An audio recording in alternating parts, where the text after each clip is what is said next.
Miguel Ángel Revilla tiene un innegable tirón mediático a nivel nacional. Presidente de la pequeña comunidad autónoma de Cantabria entre los años 2003 y 2011, en cambio, no consiguió los votos suficientes en las autonómicas de mayo de ese último año, de 2011, los votos suficientes de los cántabros para volver a reeditar, por lo que hubiese sido la tercera vez, su pacto de gobierno con el Partido Socialista y haber sido presidente de nuevo de Cantabria. ¿Por qué? ¿Por qué si aparición tras aparición en las televisiones nacionales cosecha aplausos cuando habla de una política desde la administración pública más justa, más humana, más legal, menos corrupta?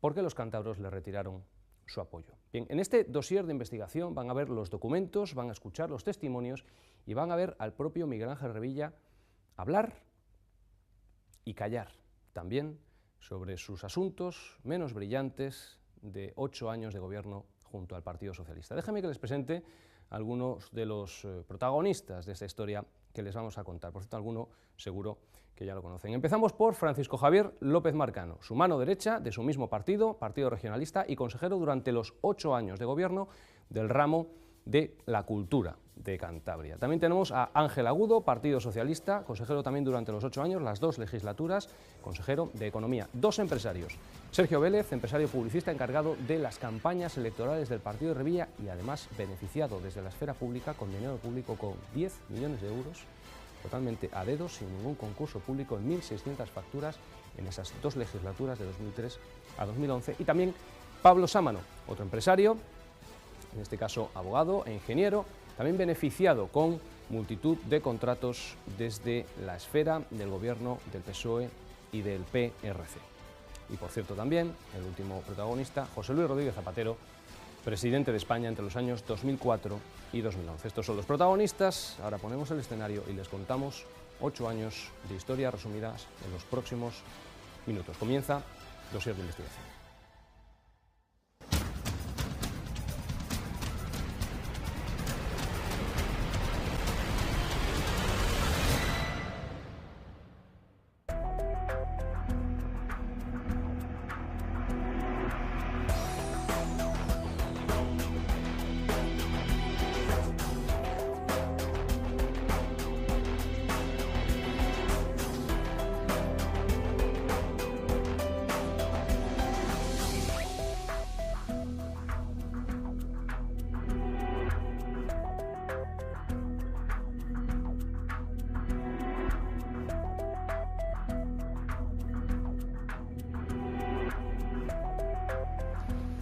El problema mayor para algunos, por lo menos para mí y para otros, porque luego lo comentamos, la falta de baños. Como decía Chávez, dice, yo no puedo estar sin ir al baño más de 2 horas y media. Y todo el mundo que tenía, yo tengo problemas de riñón, yo me bebo todos los días 2 botellas de agua, donde estaba toda la gente gorda en esa sala y los presidentes autonómicos empezamos a echar a correr hacia los 3 baños, que había 3 baños. Yo llego corriendo el primero, detrás de mí viene Felipe González. Detrás, corriendo. También corriendo. ¿Qué pasó? No es verdad, pero es fantástico, ¿eh? Hay que reconocer que está bien traído. Felicito al presidente de Cantabria, pero juro que no lo hice al mismo tiempo que Harald de Noruega ni Aznar, ni pude establecer comparaciones odiosas. No lo hice. No. Cierro la puerta y le digo a Felipe González, está el rey de Noruega. Y dice Felipe, esto va a tardar un rato. Oye, como 3 o 4 minutos más esperando a que el rey de Noruega... Felicito al presidente de Cantabria, pero juro que no lo hice al mismo tiempo que Harald de Noruega. He traído una exclusiva, si me permites una exclusiva para la Noria. Y a mí me gustaría que el señor Revilla escuchara esto. Tenemos que hacer comprender al mundo que el pensamiento josé antoniano, adecuadamente actualizado, tiene plena vigencia en el contexto actual. Tenemos una ideología que siempre he pensado que era exportable en función, naturalmente, de una actualización del pensamiento de José Antonio. Somos una unidad de destino en lo universal. Tenemos el pleno derecho a proclamarlo, a mantener la soberanía de nuestro esquema institucional y de nuestro contenido espiritual. Puedo seguir diciéndole frases. Yo le pregunto, ¿qué tiene que ver esto? ¿Le suena? ¿Cómo no va a sonar si son palabras mías? Yo he estado en el sindicato vertical. Claro. Yo estuve en el sindicato vertical. Señor Revilla, mire. ¿Pero qué tiene que ver eso? ¿Cómo que qué tiene que ver que la gente lo conozca a usted? Bueno, porque usted en su biografía... Jordi, yo me temía, señor yo Revilla, pensé usted que cuenta veníamos... que luchó contra Franco. Usted era de la jerarquía, de los pata negra del franquismo. ¿Es un juicio a mi persona esto o veníamos a hablar de los demás? Yo sí quiero que la gente le conozca. A mí me gustaría centrar, si es posible, el cara a cara en los temas que hemos preparado. Claro. No es una entrevista a Miguel Ángel Revilla, de verdad. No es una entrevista a Miguel Ángel Revilla.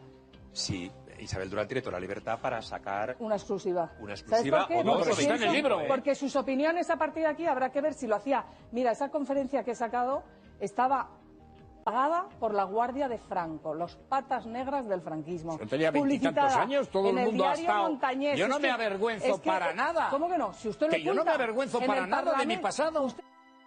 Desde sus orígenes, la carrera política de Miguel Ángel Revilla se ha visto rodeada por la polémica. En su reciente biografía, Revilla, políticamente incorrecto, escrita por Virginia Drake, él mismo relata que cuando estudiaba en la Universidad del País Vasco montó un sindicato subversivo y antifranquista. No obstante lo anterior, solo 5 años más tarde sería nombrado jefe del sindicato vertical franquista en Torrelavega. Eso, en el libro editado En plena democracia en 2011, no lo cuenta.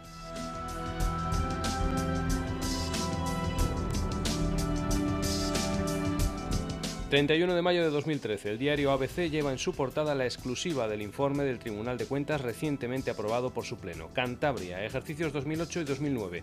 El órgano del Estado constata irregularidades como 202 millones de factura farmacéutica sin pagar o la creación de empresas públicas de forma descontrolada para hacer lo mismo que la matriz. Pero con esas premisas hay más posibles responsabilidades penales.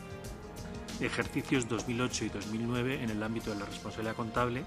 Si bien es cierto, el Ministerio Fiscal ha apreciado la existencia de indicios de responsabilidad penal por deficiencias en la adjudicación de determinados contratos y por lo tanto se ha remitido el correspondiente testimonio a los efectos que el fiscal formuló.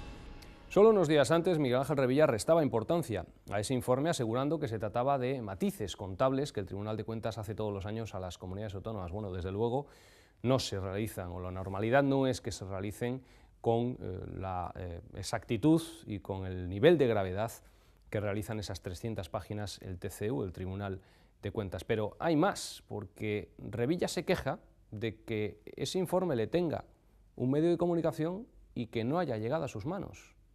Una cosa curiosa, porque el propio Revilla, con su firma, había realizado ya alegaciones a ese informe. No tengo ese informe del Tribunal de Cuentas. Yo cuando le tenga, haré una réplica al Tribunal de Cuentas, que es un órgano que todos los años te hace advertencias de discrepancias en la contabilidad que tú puedas llevar. Yo lo que puedo asegurar es que el Gobierno de Cantabria jamás ha tomado ninguna decisión que no tenga toda la aprobación de los órganos competentes. Y a final de año, el Tribunal de Cuentas te hace un informe y tú alegas a ese informe. Lo curioso es que no lo tenga yo y que lo tenga un periódico. Según consta en el informe que ustedes tienen, en el apartado de alegaciones, precisamente creo que es el último de los la última de las alegaciones formuladas y que tiene su entrada el día 19 de abril del 2013, quien fue expresidente del Gobierno de Cantabria formuló alegaciones y las firmó en su nombre. Lo curioso es que no lo tenga yo y que lo tenga un periódico.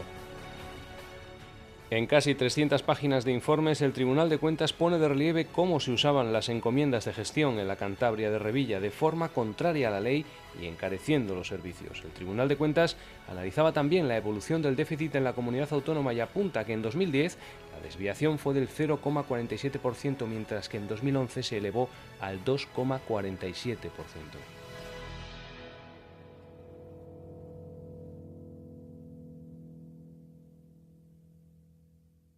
Es un día feliz. El Gobierno de Cantabria presenta a la sociedad regional al Salvador del Racing, un hombre rico y sabio, en palabras de Miguel Ángel Revilla, que viene a poner millones y millones para quedarse con el Racing y llevarlo a lo más alto en el plano deportivo. La operación global es un acuerdo a 3 bandas. La empresa Dumbiro, del grupo Silver Eagle, propiedad de la familia Montalvo, vende el paquete mayoritario de acciones a una empresa del financiero de origen indio Aksan Ali Syed. Acuerdo privado. Pero el Gobierno de Cantabria tiene intereses metidos en el club. en concreto 7,7 millones de un crédito participativo, cantidad que le adeuda el equipo. Para garantizar el pago de esa cantidad, Cantur, empresa pública, tiene derecho sobre la transmisión de las acciones porque las tiene pignoradas a su favor, es decir, tiene la prenda sobre esas acciones. Ese día se firma y confirma el levantamiento del derecho sobre las acciones del Racing. Firma el presidente de Cantur y consejero entonces de Cultura, Francisco Javier López Marcano. El fútbol es el fenómeno mediático más importante de la tierra y que para Cantabria, tal como la entiende el gobierno que presido, es fundamental en la globalización de esta región infinita tener un equipo en primera división. Un empresario sobre el que hemos tomado el máximo de garantías. Yo creo que nos encontramos ante un hombre rico, pero sobre todo un hombre sabio. De que este hombre, que está aquí a mi izquierda, va a formar parte del paisaje habitual de Cantabria durante muchísimos años. Muchos más de los que yo voy a estar vivo, seguro. Va a ser una persona que se va a integrar perfectamente en esta tierra. Estoy en condiciones de afirmar que hemos acertado con este hombre, cuya solvencia el gobierno ha mirado rigurosamente. Estamos ante una persona solvente económicamente, pero sobre todo, yo creo que estamos ante un hombre sabio que viene a Cantabria para quedarse mucho tiempo, y ya veréis como dentro de muchos años este hombre será un cántabro más. Lo que se acuerda entre Zúrich y Santander es que el Racing de Alí le pase a deudar a Cantur 6,5 millones de euros, ya no 7,7. Para el pago, el gobierno tiene asegurados 500.000 euros en un pago inicial y un aval de Credit Suisse de 1,5 millones. Nada más. Yo no le he dado el consentimiento para nada a esa firma, lo ha autorizado quien tiene responsabilidad para autorizarlo. Si es que no puede decir que pero usted le han hecho esta pregunta a él. ¿Le han hecho esta pregunta? No ha surgido este tema ayer, pero usted viene ahora a decir... Ahora me entero. Hay una rebaja de 1.194.562 euros. ¿Nos puede explicar por qué? El consejero de Economía y Hacienda lo ha explicado perfectamente. ¿Usted tenía conocimiento o tampoco se enteraba de estas cosas? No, pero confianza total en el consejero de Economía y Hacienda. Pero tras contadas apariciones mediáticas y polémicas en Santander, incluyendo detenciones por parte de la Policía Nacional de sus guardaespaldas, se desmonta el mito del jeque maravilloso, podrido de dinero, que llega para salvar el club. La línea límite se acerca, 22 de mayo, elecciones, y el hindú no paga.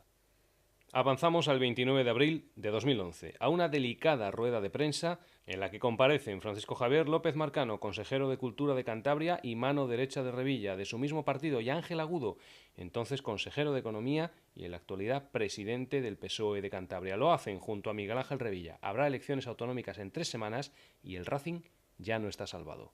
Dumbiro le ha vendido las acciones a Western Goods Advisors. Nosotros no. Nosotros lo que hemos hecho es liberalizar la pignoración de esas acciones y permitir que Dumbiro venda a WGA. ¿Comprendes? Nosotros no conocíamos de nada al señor Ali Sayed, ni hemos participado en la traída de este señor a Cantabria para nada. Un empresario sobre el que hemos tomado el máximo de garantías. Déjame acabar un segundo. Yo no sé, habría que repasar las hemerotecas y demás, lo que he dicho en los términos que he dicho. Simplemente sé lo que está escrito en los documentos. Punto. Y eso es lo que vale. Y los documentos, el Partido Popular. Estoy en condiciones de afirmar que hemos acertado con este hombre, cuya solvencia el gobierno ha mirado rigurosamente. Yo tengo la impresión que va a acabar pagando. Nosotros hemos pedido información de la empresa. ¿No quién es el dueño? No tenemos ni idea. No. Nosotros tenemos un informe del Credit Suisse de que esa empresa tiene 100 millones de capital y que es solvente para comprar un equipo como este. No. Nosotros nos hemos pedido información de la empresa. Estoy en condiciones de afirmar que hemos acertado con este hombre, cuya solvencia el gobierno ha mirado rigurosamente, y tengo que hacer un reconocimiento público a una persona de mi Consejo de Gobierno que ha trabajado en esto con la sabiduría y el equipo de expertos que tiene, que es Ángel Agudo, el consejero de Economía, que estaba ayer en Zúrich, para comprobar todos los afianzamientos, avales, garantías, informes. Estamos ante una persona solvente económicamente, pero sobre todo, yo creo que estamos ante un hombre sabio que viene a Cantabria para quedarse mucho tiempo, y ya veréis como dentro de muchos años este hombre será un cántabro más. La empresa matriz, capitalizada de forma brutal durante 2009 con un crecimiento de un 777%, tiene sede social en el puerto de Manama, Bahrein, y en Zúrich, Suiza. VGA BSC. Es esa la empresa de la que Credit Suisse responde y la que negocia el aval de 1,5 millones de euros, que será finalmente lo único que Cantabria recupere en toda la operación. En un corto espacio de tiempo y pocos meses antes de que se firmase la operación, en los últimos días de enero de 2011, VGA BSC funda en Holanda VGA Assets and Wealth Management, BV, que a su vez crea VGA Corporate Holdings, VGA Real Estate Holdings y VGA Sports Holdings, las 4 con un capital suscrito de tan solo 1 millón de euros. Esa es la última empresa, VGA Sports Holdings, sin apenas capital, a la que se le ceden las acciones del Racing de Santander. ¿Dónde está el problema desde el punto de vista del interés público? ¿Dónde está el problema? ¿Dónde está el problema desde el punto de vista del interés público? El problema es precisamente ese, que solo se le había exigido un aval de 1,5 millones sobre una deuda de 7, y que recuperar las acciones en un acuerdo no sellado por notario, no elevado a público, supone acciones judiciales contra, en este caso, un empresario indio buscado por la Interpol, un proceso que puede durar años.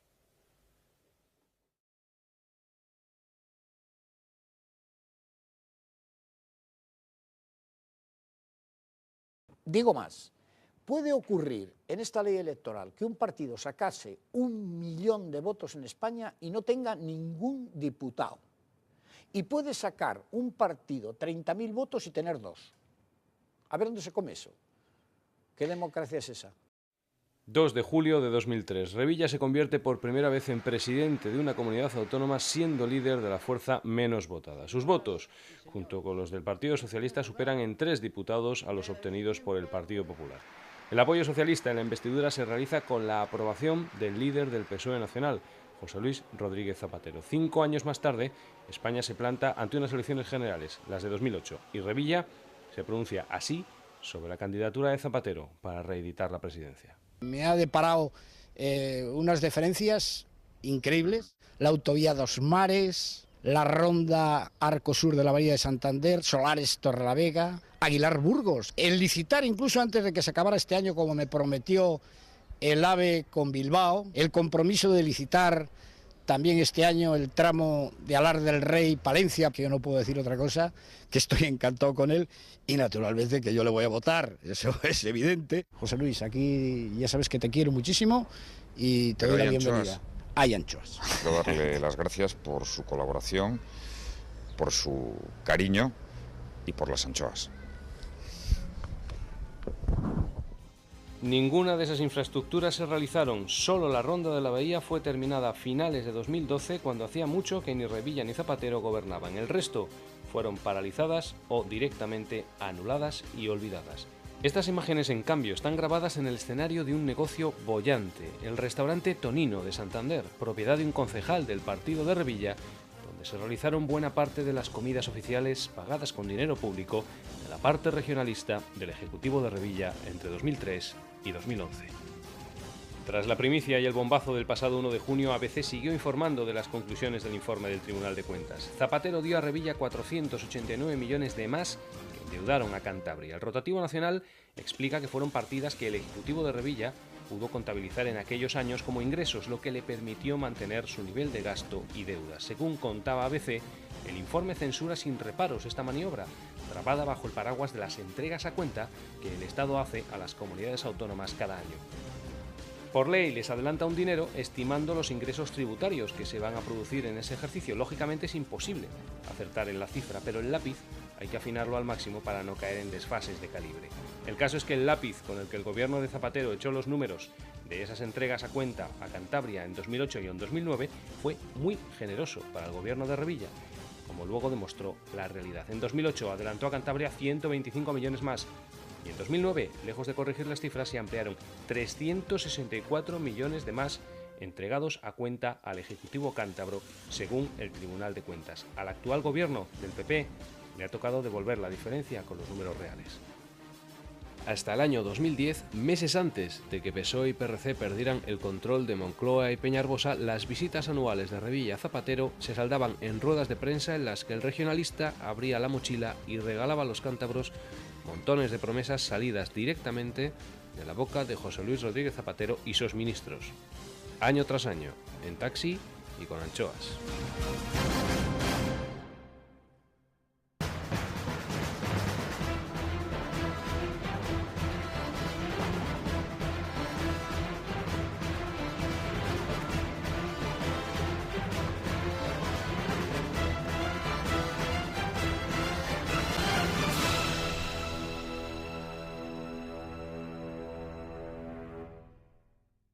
Esa asociación de Revilla y su partido con el PSOE dio 8 años de gobierno de coalición con una segunda legislatura llena de escándalos que explotaban en los medios de comunicación.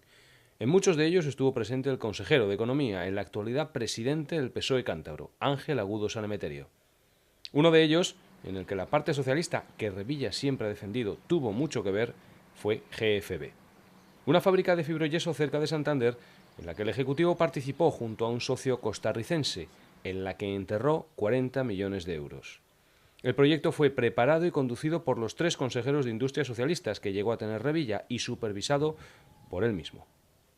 El lejano 1 de marzo de 2004, en Costa Rica, Miguel Ángel Revilla, entonces nuevo presidente de Cantabria, acudía en persona junto al consejero de Economía, Ángel Agudo, y el entonces consejero de Industria, Miguel Ángel Pesquera, a la firma de lo que Revilla anunció como un proyecto estrella: el acuerdo para implantar en Cantabria una fábrica de fibroyeso que diese trabajo a 240 empleados. Los acuerdos se firman, la fábrica se construye, pero no abre. Inyecciones continuas de dinero público, una maquinaria que la empresa participada por los cántabros compró a los socios costarricenses por más de lo que les costó en su día, regalos de Navidad, colegios de hijos de directivos en Madrid, en fin, unos 40 millones de euros de dinero público enterrados y perdidos fue el balance de un proyecto que no llegó a fabricar nunca ni un solo metro cuadrado de fibroyeso. Porque el máximo responsable de este proyecto soy yo. Háganme las preguntas a mí, que no me escondo. No, porque cuando yo llegué al gobierno no había nada. Y ahora hay una empresa que va a abrir dentro de 3 meses. Esa es la diferencia. La fábrica no abriría ni en 3 meses ni en 3 años. Este asunto de GFB fue motivo al inicio de la legislatura 2011-2015 de una comisión de investigación en el Parlamento de Cantabria. Durante sus sesiones, a pesar del testimonio que acabamos de ver y escuchar, Miguel Ángel Revilla declinó todo conocimiento y responsabilidad del asunto.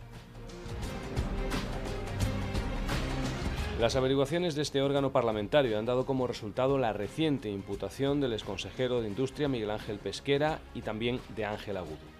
Ambas implicaciones judiciales se unen a anteriores indagaciones e imputaciones por otros asuntos, en la actualidad archivadas provisionalmente, del exconsejero de Cultura y mano derecha de Revilla, Francisco Javier López Marcano, y a la condena por prevaricación y obstrucción a la justicia de otro exconsejero de Industria, Javier del Olmo.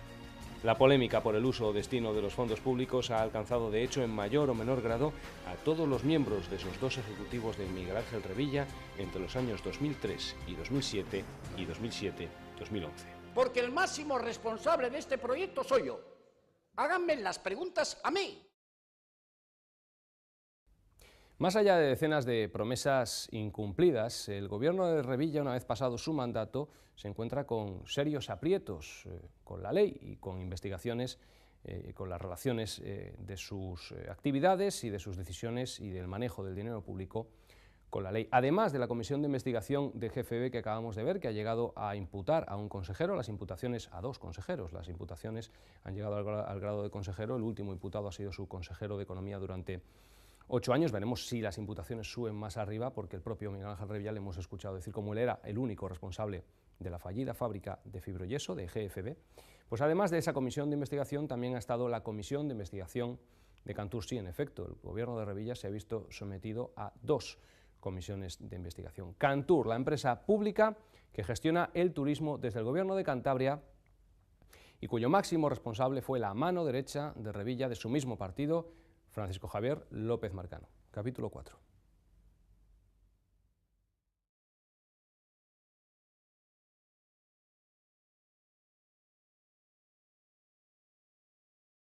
Bueno, mire, yo le voy a decir una cosa. Jamás en mi vida, fíjate, he colocado yo a nadie.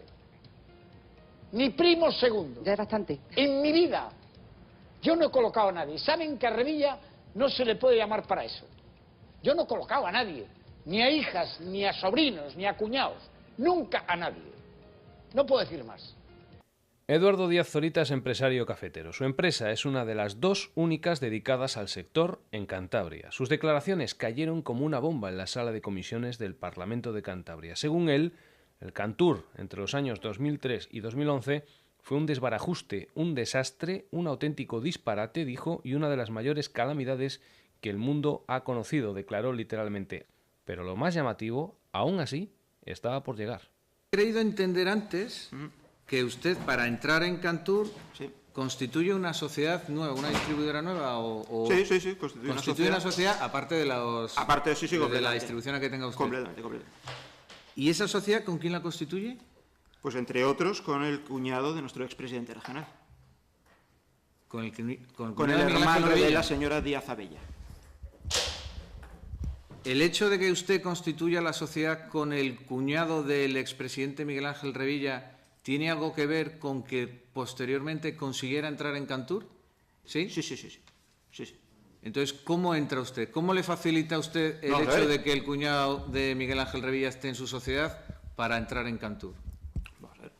Pues yo doy orden al señor Díaz Abella de que haga las gestiones oportunas, pues con los miembros del PRC, naturalmente, para conseguir vender en Cantur. Cosa que se consigue. Esa época, hasta que no hace la sociedad usted con el cuñado de Miguel Ángel Revilla, para usted entrar en Cantur era difícil, si no complicado o casi imposible. Hubiera sido imposible. O sea que si no llega a ser por el cuñado de Revilla, usted no entra a suministrar. Hubiera sido imposible.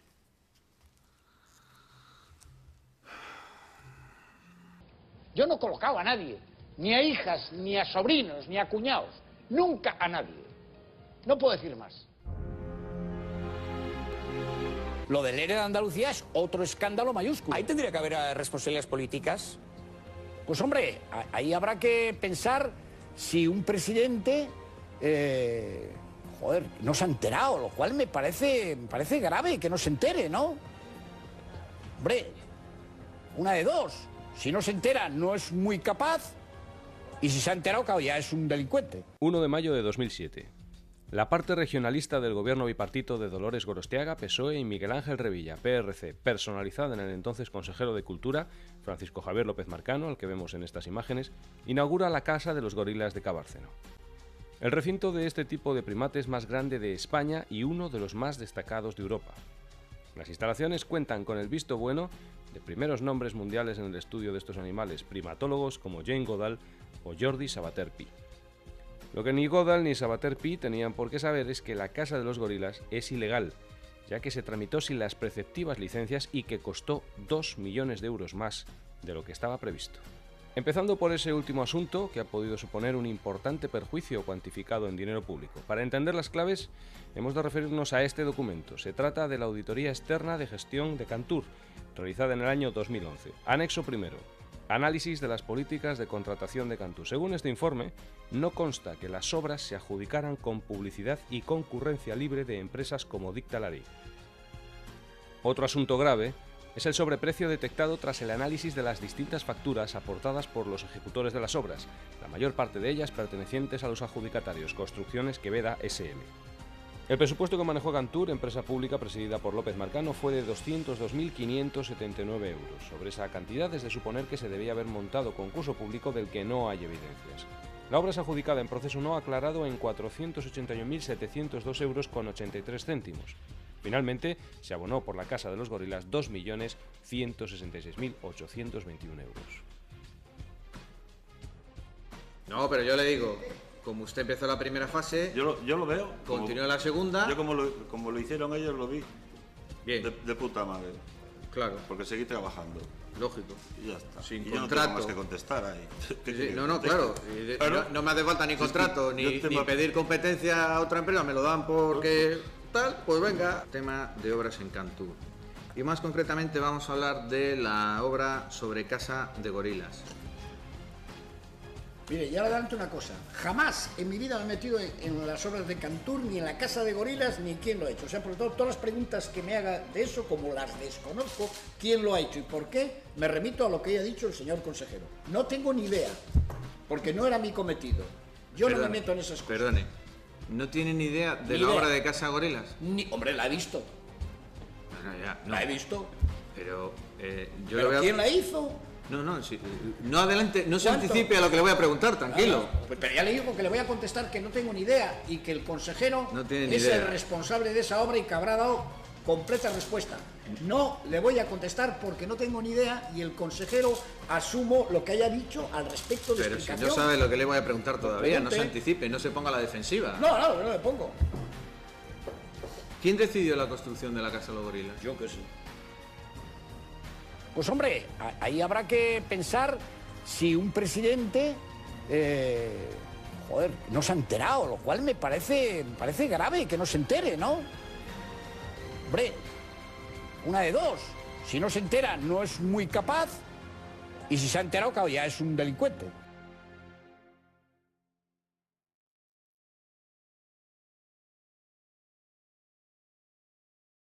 Este es Pablo Sámano, abogado e ingeniero. Marcano, la mano derecha de Revilla, le ha otorgado hasta 400.000 euros en contratos y le ha nombrado cargo de confianza en todas las administraciones que ha controlado el del PRC de Revilla.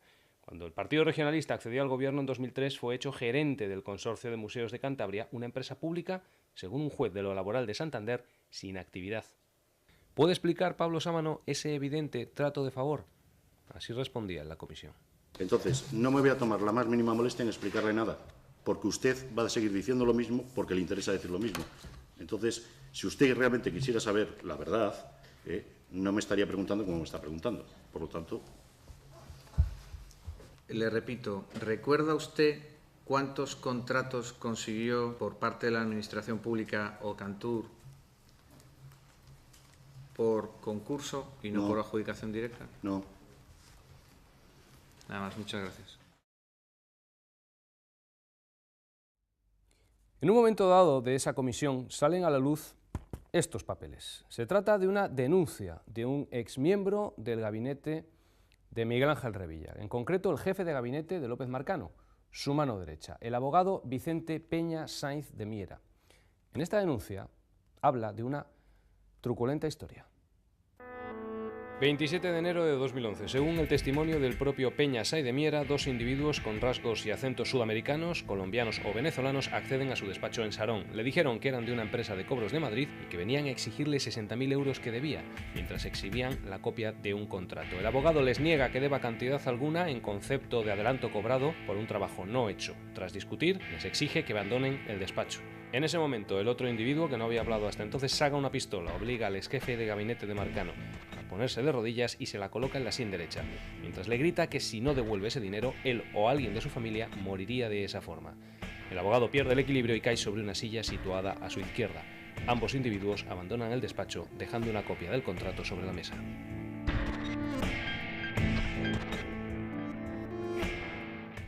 Ese contrato que el abogado y exjefe de gabinete de Marcano, Vicente Peña, reconoce haber firmado, contiene cláusulas preocupantes. Se trata de un documento en el que el exjefe de gabinete se reconoce con capacidad para mediar en las adjudicaciones públicas.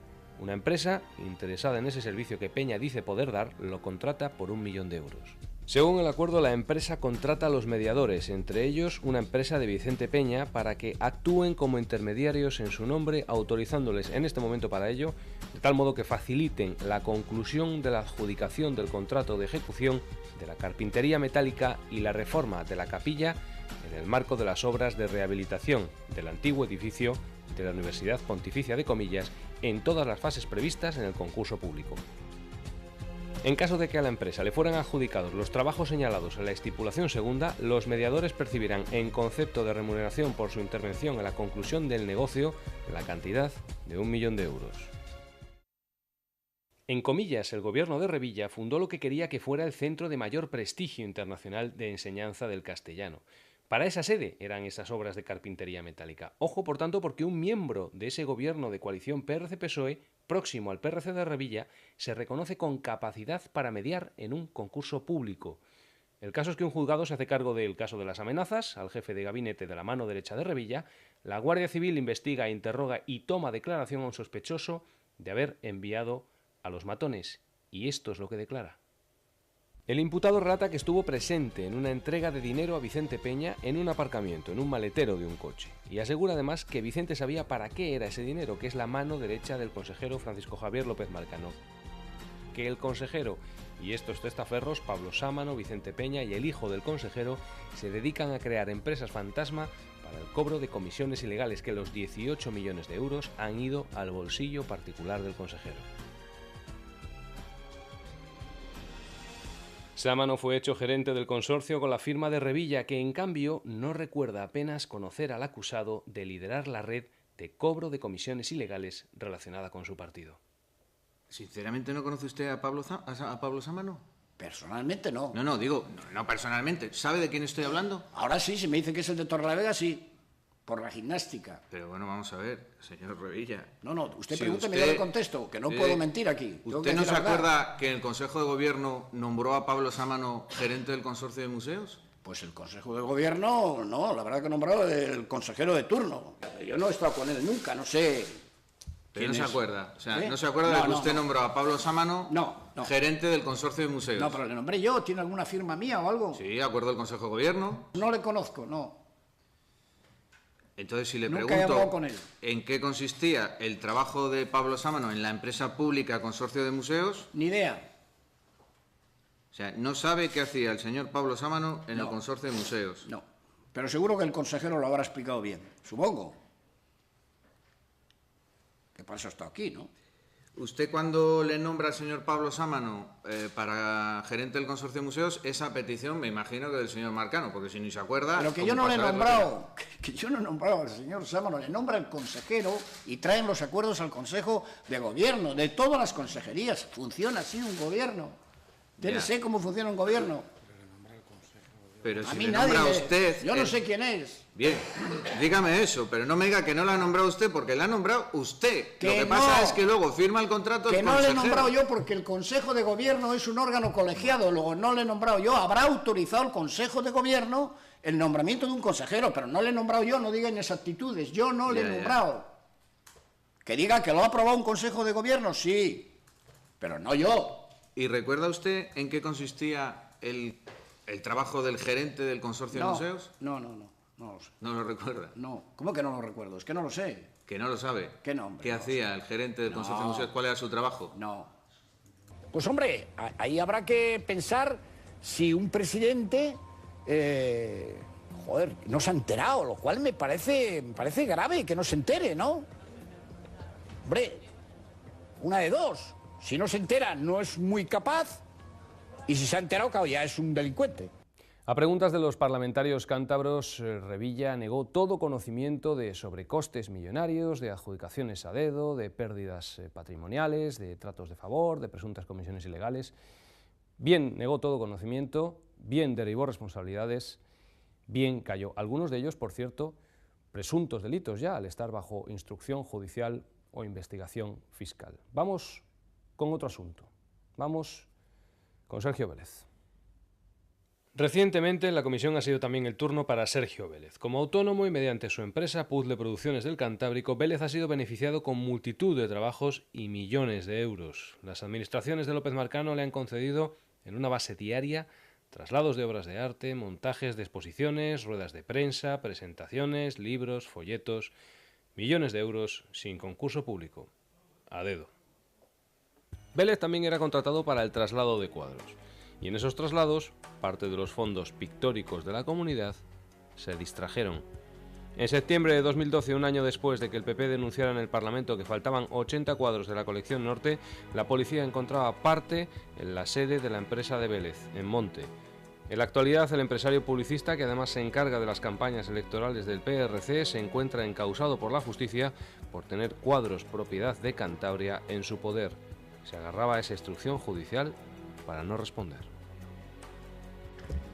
Quiero manifestar, dada la denuncia dirigida contra mí y por altos cargos del actual Gobierno de Cantabria, sustentados por el partido que ha promovido esta comisión, no voy a prestar declaración y tampoco voy a realizar manifestaciones algunas de las preguntas que pudieran formular.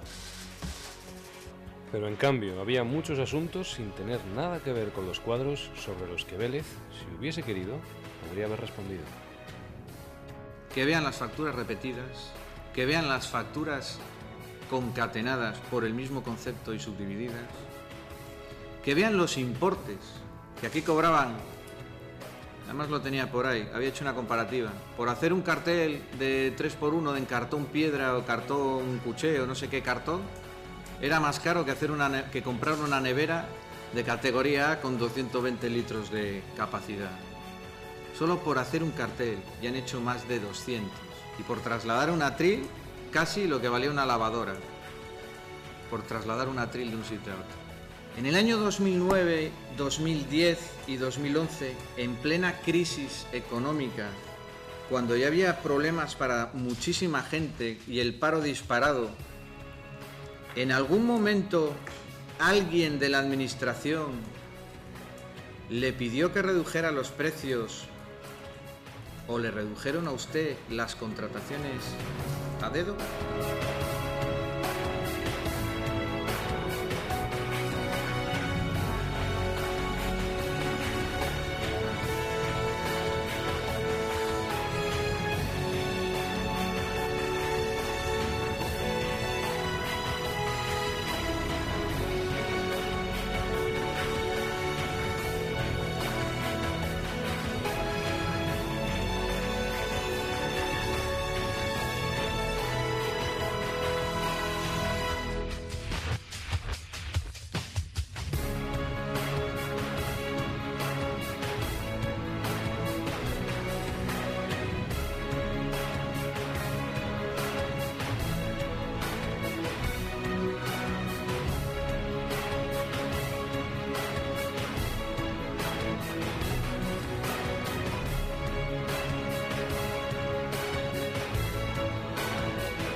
Por cierto, ¿quién decidía la contratación de las empresas del señor Vélez en las empresas públicas de las cuales usted es el máximo responsable como presidente del Gobierno? Yo no. Nunca. Nunca en mi vida. Jamás. Jamás. ¿Sabe cuántas entidades públicas le facturó Sergio Vélez a través de sus empresas IMAS y Puzzle Producciones? No. Empresas públicas, ¿eh? Estoy hablando solamente de empresas públicas de las cuales es usted el máximo responsable en la época 2003-2011. ¿No lo sabe? No. Pues mire, son 21. ¿Podría explicarme usted cómo es posible que Sergio Vélez haya obtenido contratos con todas esas empresas y entidades de las que usted, como presidente del Gobierno, era el máximo responsable y casi siempre por adjudicación directa? Lo que haya dicho el consejero, que supongo que se lo han preguntado, porque él es el que... Bueno, pero es que aquí también contrata para carreteras, para obras públicas, para medio ambiente...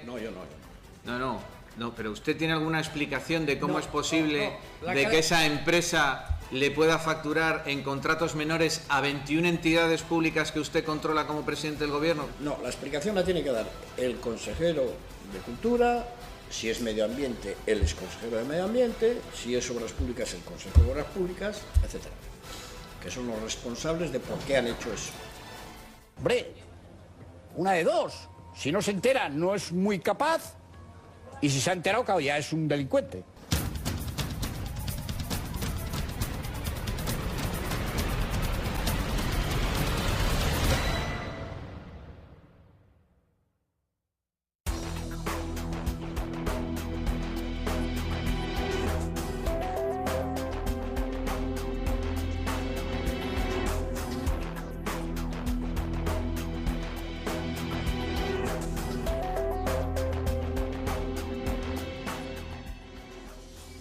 Es septiembre de 2011.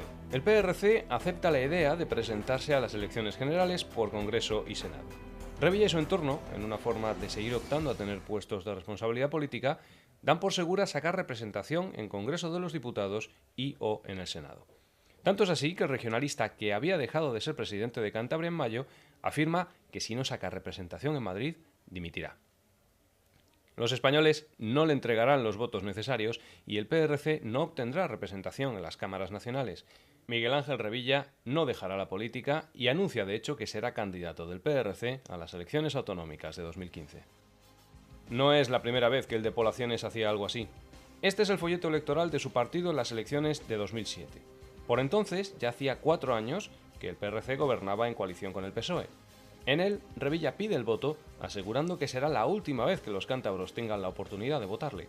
Tras 2011, el regionalista afirma que se retirará a disfrutar de su familia como un jubilado más. Eso sí, quiere rematar la faena.